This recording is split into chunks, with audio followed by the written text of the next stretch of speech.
These are scallions. These are our carrots. Living in Venice, California, Tommy Rosen makes his living as a kind of eco-entrepreneur.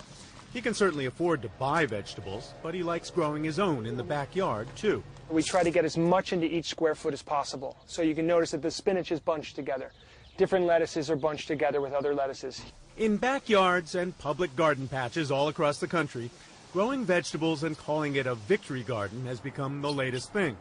It's a victory over high food prices, a victory over going to the store, maybe even a small victory over global warming. So this is a green zebra. It's a green tomato. You eat it this way. Christy Wilhelmi started a company called Garden Nerd and teaches people how to farm their yards. It's an heirloom variety. It's sort of a union of patriotism and environmentalism where they come together to support the country by growing dedicating a little bit of land in their own homes to growing their own food. She's got a green thumb and a green business. There are a few things that just about anyone can grow that will definitely succeed. Beets are one of them, and I grow them even though I hate beets because they have virtually no pests and diseases, and you just throw them in the ground and water them and they come up and they're bright and pretty. There is a primeval satisfaction to watching things grow and knowing where your next meal is coming from.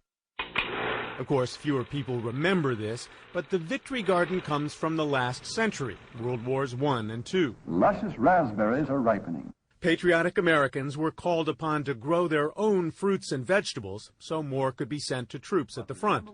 In the 1940s, as many as 20 million gardens grew 40% of the nation's produce. No work, no turnip, no tank, no flying fortress, no victory. Bear that in mind, all you victory gardeners, and work for victory.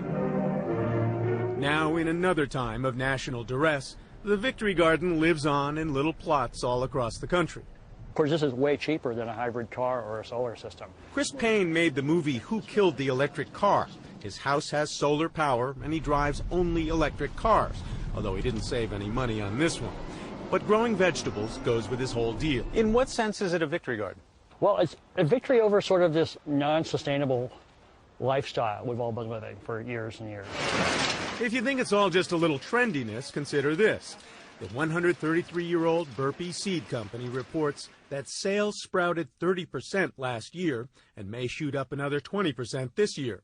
Among the best sellers, green beans, cucumbers, peppers, carrots, and squash. A $3 pack of tomato seeds can grow as much as $1,000 worth of store-bought tomatoes. No visit to the garden is complete without having some peas. They're delicious. And it brings quite a bit of relaxation and satisfaction, too. Just think of all those hurried trips to the grocery store you can avoid. I can't tell you how much joy I get from working in this garden. I come out and I have quiet time by myself, just me and the vegetables that I'm growing. And at the end of the day, dinner is out there, just a few steps from the kitchen, and the joy of cooking your own. This is Brian Rooney for Nightline in Venice, California.